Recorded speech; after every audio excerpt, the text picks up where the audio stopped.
What's up, everybody? Let's do some more Eustace Mullins. It's been a little while. And I gotta say, there's just too much good stuff in this book. Eustace was at minimum 20 years ahead of everybody else. And there's a couple things here I want to talk about first before I lose them that ties in with things I've been talking about lately. Because of the 3,000-year historical blackout, the people of Shem have never understood their peril, and they have frequently been made subject to the massacre because their essential goodness made it impossible for them to believe the vileness of the Canaanites. The will of Canaan, which we'll get to, has always been concealed from them because it is the basic program of spiracy and rites which enable the Canaanites to wreak their hatred upon the descendants of Shem. You guys know how things are around here, so some words I'm just going to pronounce funny because if I don't, it'll set off the bots. If you're just listening, it probably means what it sounds like, and if I'm too far off base, I'll write it out on screen. So this is something I talk about all the time, how most people out here in the world just want to live and let live and basically wish goodwill towards others. At least for the longest time, we've been the majority, but the scales are starting to tip a little bit. But that's who he's talking about as the people of Shem. That would basically be all of us. And then there's the Canaanites that basically view us as a resource to be exploited. Before we get into the deeper topics, I want to go into something that I discussed in the last video regarding this 3,000-year historical blackout. First off, the Canaanites he's talking about identify and hide behind a different group today. See my video on the Babylonian Holy Book. And the rest of this is regarding timelines. But the biblical Hebrews disappeared from history in 79 AD. And then people identifying as such surfaced in Renaissance Europe. So there's that gap in the timeline I keep talking about. Thus we see the Canaanites, newly named the Phoenicians, dispersing along all of the trade routes and avenues of commerce throughout the earth. As God prophesied, they spread corruption, terror, and devastation wherever he scattered them. Later known as the Venetians, they dominated the avenues of commerce when they settled inland. They specialized as merchants and later as bankers, at last comprising a group now loosely known as the Black Nobility. Now, I talked about this in the last video they actually let run and outside people see, but you've got the Phoenicians back in ancient history that were masters of the sea and merchants and traders. Then they disappear for 1,000 years, and then the Venetians pop up.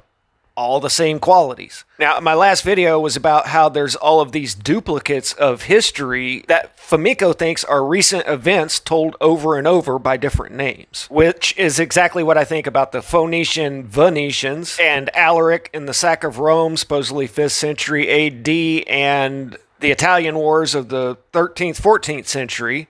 These are all things that happened 800 to 1,000 years ago that they copied the story and moved it back to the BC era. So I think it's possible that the events described in the Old Testament could have been 800 to 1300 AD. Speaking of Old Testament, the legendary symbol for Nimrod is X, and this symbol always denotes witchcraft. When X is used to shorten Christmas, it actually means to celebrate the feast of Nimrod. You can also think of the triple X industry, but when corporations use this logo, there can be little doubt of their meaning. This book was written in 1987, by the way. Now, back to the original subject, you have the people of Shem, and then you have the people of Canaan. And you can think of this allegorically as the spirit of good and evil. Shem good, Canaan bad. Indeed, the great movement of modern history has been to disguise the presence of evil on earth, to make light of it, to convince humanity that evil is to be tolerated, treated with greater understanding, or negotiated with, but under no circumstances should it ever be forcibly opposed. This is the principal point of what has come to be known today as liberalism, more popularly known as secular humanism. Humanism is the logical result of the demonology of history. And I am going to abbreviate things here to the bullet points, so there's going to be some skipping around. The records of genocide against the people of Shem are apparent throughout the archives of history, but there is not a school or university who will teach this to their students. These atrocities are usually dismissed as just being beyond explanation.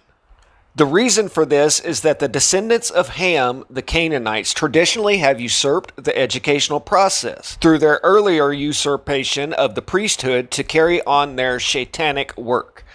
They have controlled the educational system ever since.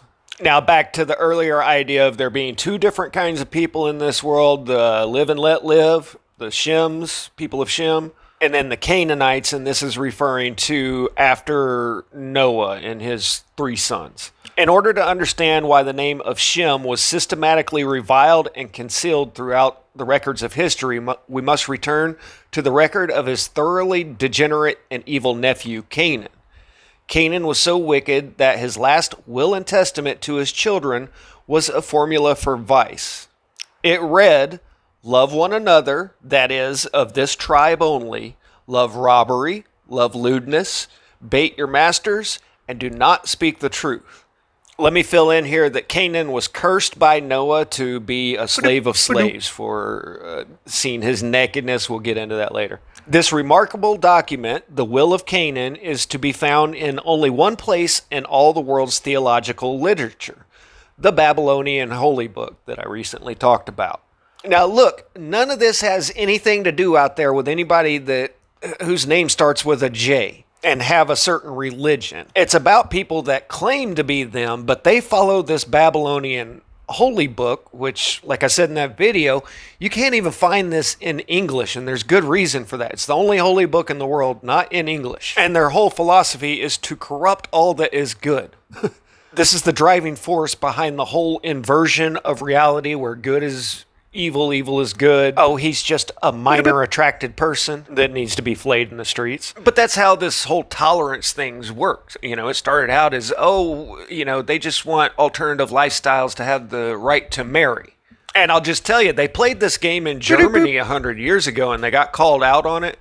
But since other Canaanites were so deeply embedded in English and American finance and industry, they assembled an entire League of Nations to go blow them off the map. Why? Because they had called out these Canaanites for taking over. They had made a stock market there, just like in America, where all businesses were made public, which was just a secretive way of taking over majority control of every one of the industries. They had taken control of their finance and their currency. The Reichsmark is famously synonymous with hyperinflation. They were teaching perversions to children. That's what the whole burning of all the books was about.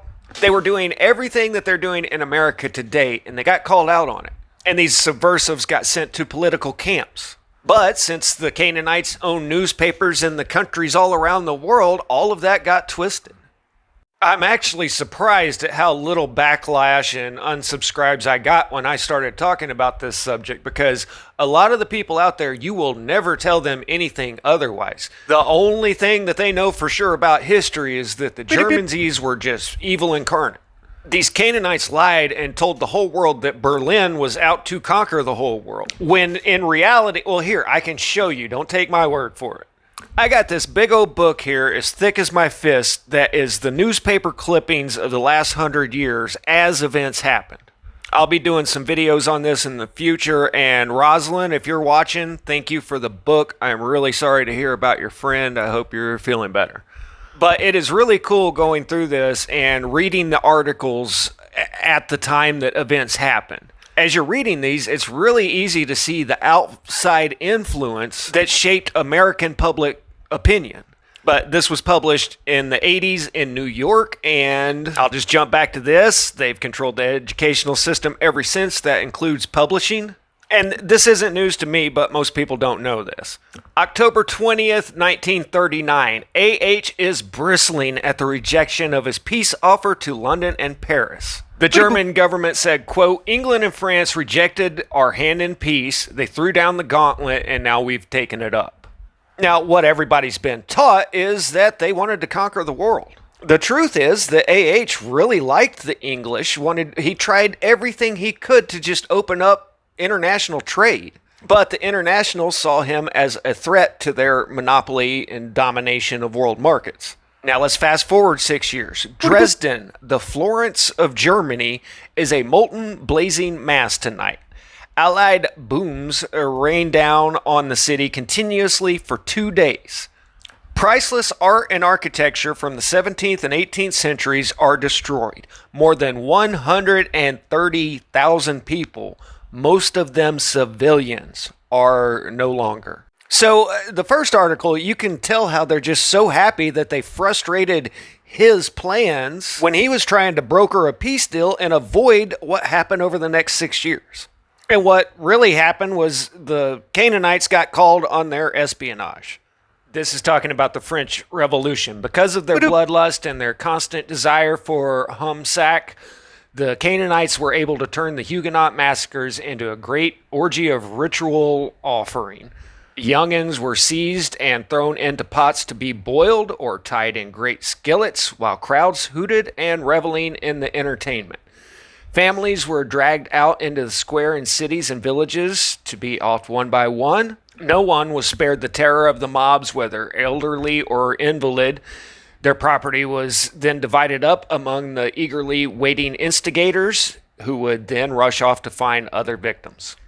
The will of Canaan has been the Canaanites' prescription for all of their operations during the ensuing 3,000 years. Once again, what is the will of Canaan?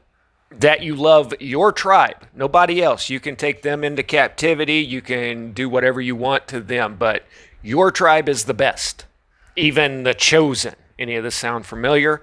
Love robbery, love lewdness, bait your masters, and do not speak the truth. You can go back to my video on the Babylonian holy book where they say it's a virtue to pull one over on the dumb Christians, who Mullins here is calling the people of Shem. Meanwhile, the people of Shem, knowing nothing of this document, vainly tried to convert the Canaanites and turn them from their evil ways. If the defendants of Shem had been warned of the precepts imparted by this document, the history of the last 3,000 years could have been very different. The will of Canaan today remains the operating instructions of the Canaanite heirs who presently control the Novo Ordero. At the same time, it remains unknown to the people whom the Canaanites continue to rob, enslave, and massacre. So where it is base fundamental doctrine to most of us to love thy neighbor, it is base fundamental doctrine to them to lie, cheat, and steal from anyone outside of the tribe. And Eustace is doing a fine job of explaining things here, so I'm going to continue using his words. I agree with 99% of what he says and have come to these conclusions through my own research, but I am going to redact the 1% that I disagree with here. So just like somebody watching this video not quite understanding what I'm saying, by this time, the reader or the viewer must be thoroughly confused. The Sims are really the anti-Sims or Canaanites, the heirs of the Curse of Canaan, whose corrupt acts are dictated by the will of Canaan. The true Sims are the warriors who built one great civilization after another. Then how do we recognize these various forces in today's world? By their deeds ye shall know them. Those who are engaged in red rummaspiracies, those whose only loyalty is to secret international organizations, those who promote the use of rugs, bizarre sexual practices, and unlawful undertakings. In short, those who continue the rebellion against God. These are the Canaanites. Those who remain true to Christ or goodness and virtue are the people of Shem. Like I've said many times out there, this has nothing to do with anyone born into a group that starts with a J. And I'm sorry if there's some jumps in here that don't really make that much sense, but I had to cut quite a bit because I said too much. But I'm trying to make things as clear as I can here. There are many people who can agree that the kings and leaders of Western nations are descendant from the tribe of J, but they fail to recognize an important fact which is entirely omitted in the King James Version, that there were 3 branches of the tribe. And that's where all the problem lies here, is we're using one name for different people. I know I have viewers of this ethnicity, and if I were them, I would want everybody to know that, hey, these are totally separate people from us. Those who lump all the descendants of the tribe together do not realize that there was a tainted branch. Judah's descendants from a Canaanite mother, Shua, who were born ever afterwards as the cursed Shalanites. From the Shalanites descended 31 cursed tribes of Canaanites. This is the Babylonian holy bookers. Okay, so the Phoenicians disappeared from history, and then all of a sudden were the Venetians in the Middle Ages. This is the Canaanites, the bad guys. So what happened to the good guys? Well, they disappear and then reappear during the Middle Ages. The people of Shem found their typical characteristics best expressed in such organizations as the Teutonic Knights, a group of warriors which was invincible for hundreds of years. At the same time, the Canaanites were busily expanding trade routes and amassing their profits from trade. With these profits, they eventually became the bankers to the world. In pursuing this objective, they found a great opportunity during the Crusades. Not only did the Crusades open up trade routes throughout the known world, but they also opened up new avenues of graft and corruption, which allowed the Canaanites to amass even greater profits. When the Christian knights departed for the Crusades, dedicating themselves to the service of Christ, the Canaanites, who prudently remained at home, now perfected various schemes to rob the knights of their money and property while they were away.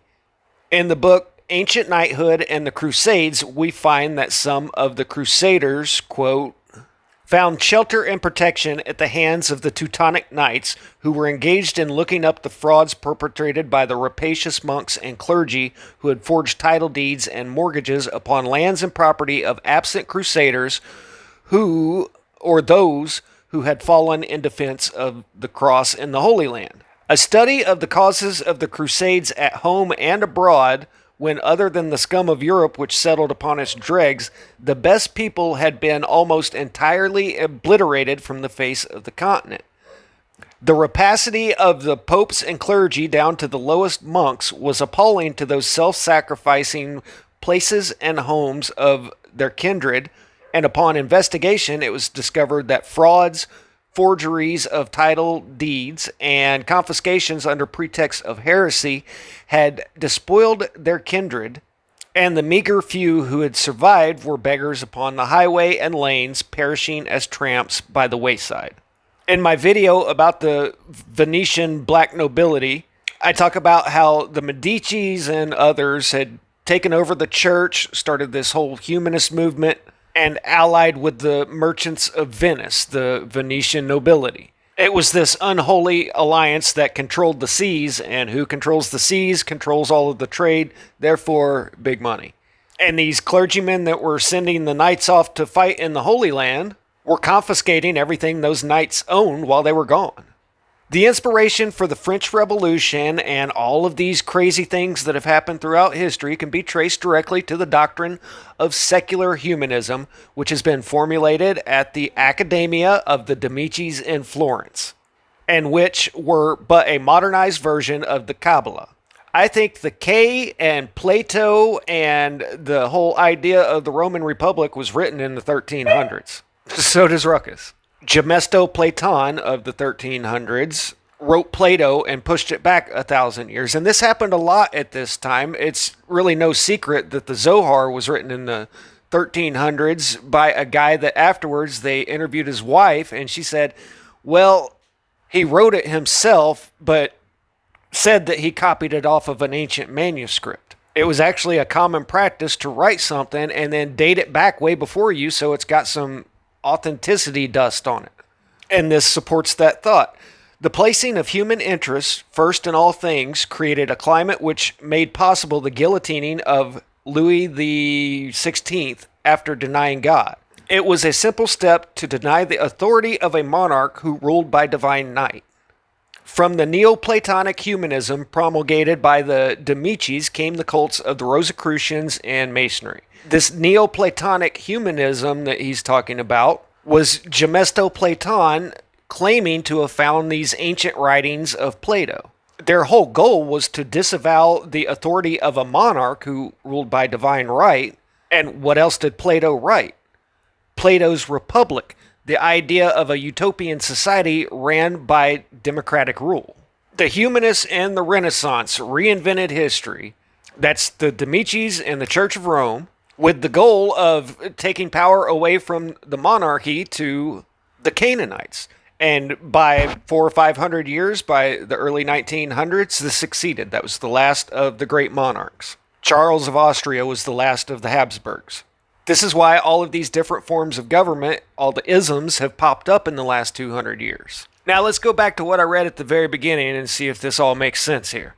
Indeed, the great movement of our modern history has been to disguise the presence of evil on earth, to make light of it, to convince humanity that evil is to be tolerated, treated with greater understanding, or negotiated with, but under no circumstances should it ever be forcibly opposed.